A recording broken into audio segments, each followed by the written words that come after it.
Authors have this magical power to make entire worlds from thin air. So this is Study Abroad, and these are 3 awesome authors. Starting with Mildred Benson. Now you probably don't know her name, but you do know her famous creation, Nancy Drew. Benson was born on July 10, 1905 in Iowa with the express desire to be a writer. But of what?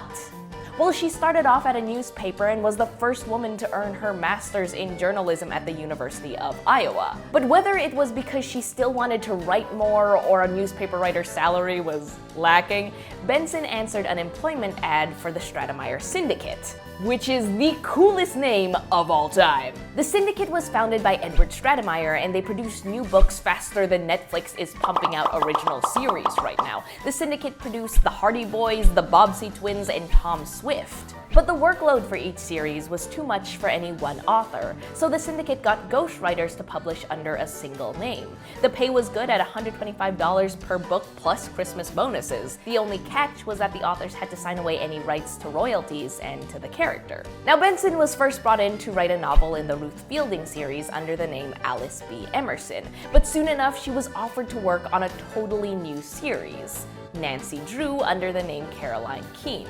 She was already given the plotline, so she decided to focus her effort on the girl detective. Benson wanted to make her unique, outspoken, feminist, and the Syndicate was hesitant about that. But Benson pushed, and it all worked out. Nancy Drew was an immediate success. Benson went on to write 23 of the first 30 Nancy Drew novels, and is generally accepted to be her creator. But Mildred Benson was more than Nancy Drew.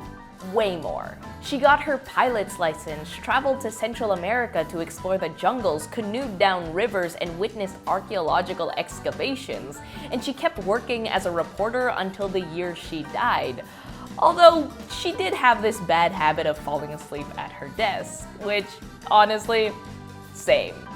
Next, we've got Eudora Welty. Now, she is probably the most honored author you've never heard of, as in she's got 38 honorary degrees, a Pulitzer Prize, and a Presidential Medal of Freedom under her belt. She was born on April 13, 1909 in Mississippi and just loved reading. She went on to study English literature at 3 different colleges before becoming a reporter. She liked to focus on regional life, on small worlds, and the people who happened to be in them. And no matter how acclaimed or accomplished she became, she kept her focus on life, reality. But finally, breaking the chain of authors you've never heard of, we've got Agatha Christie, the queen of crime fiction.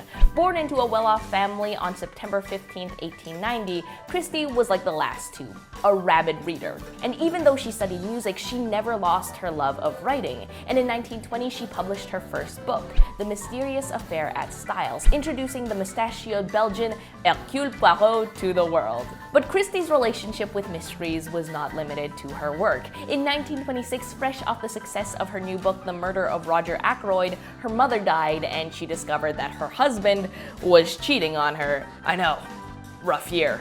And on December 3rd, 1926, she became the subject of a mystery herself, as she went missing. Her car was found hanging off the edge of a cliff. Hundreds of policemen, media, and civilians searched for her. Even Arthur Conan Doyle, the creator of Sherlock Holmes, tried to offer help by bringing her glove to a medium in hopes of catching a spiritual trail. But the one to find her was no detective.